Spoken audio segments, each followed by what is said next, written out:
Last year, an estimated 6.5 million cats and dogs were in animal shelters across the country.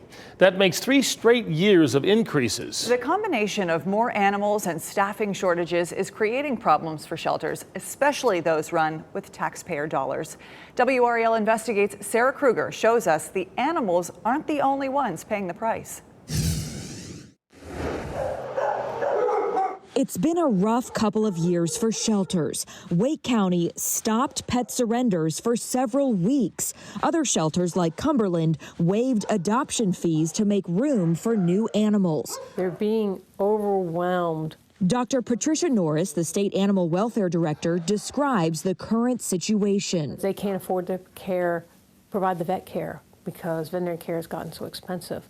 Dog food has gotten really expensive. WRAL Investigates found more shelters are struggling to provide proper care, and they're getting called out for it. If you can't provide the veterinary care for an animal, then you either have to euthanize it or get it veterinary care. That's it. You cannot allow an animal to suffer in a shelter.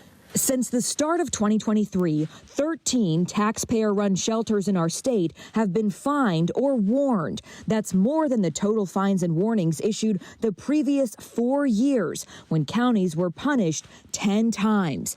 The state agriculture department provided us photos of several recent inspections that led to fines. Robeson County, south of Fayetteville, incurred the biggest, nearly $14,000. Inspector notes say 2 employees, including the director himself, euthanized more than 1,000 animals, even though their euthanization certificates were expired.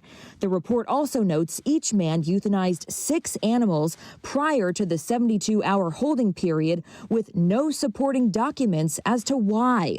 Just to the west, Montgomery County Shelter was fined more than $4 grand for failing to get timely medical care for 3 dogs, one with a broken leg, one with a fractured or dislocated hip, and a third known to have a long-standing injury. The county is appealing the fine. In a statement, County Manager Frankie Manis said, "We have presented evidence that was not considered when the fine was administered and are in conversation with the department about the next steps. There are items in that letter that are simply not true." Out west in Lincoln County, a $1,400 fine because a dog was euthanized in June after her temperature hit 108 degrees while being transported back to the shelter from a spay and neuter clinic. Finally, Rutherford County was hit with a $6,100 fine after multiple inspections over a 2-week period, which included a dead dog and cat found in kennels and dogs left without water. Photos also show animals in filthy cages. Water is critical for the animals. They're required to have access to water 24/7. Norris says her office only issues fines as a last resort, either after repeated violations or something so bad it cannot go unpunished. We understand the struggles, but we also understand that we cannot allow animals to be suffering in shelters, period. Sarah Kruger, WRAL News.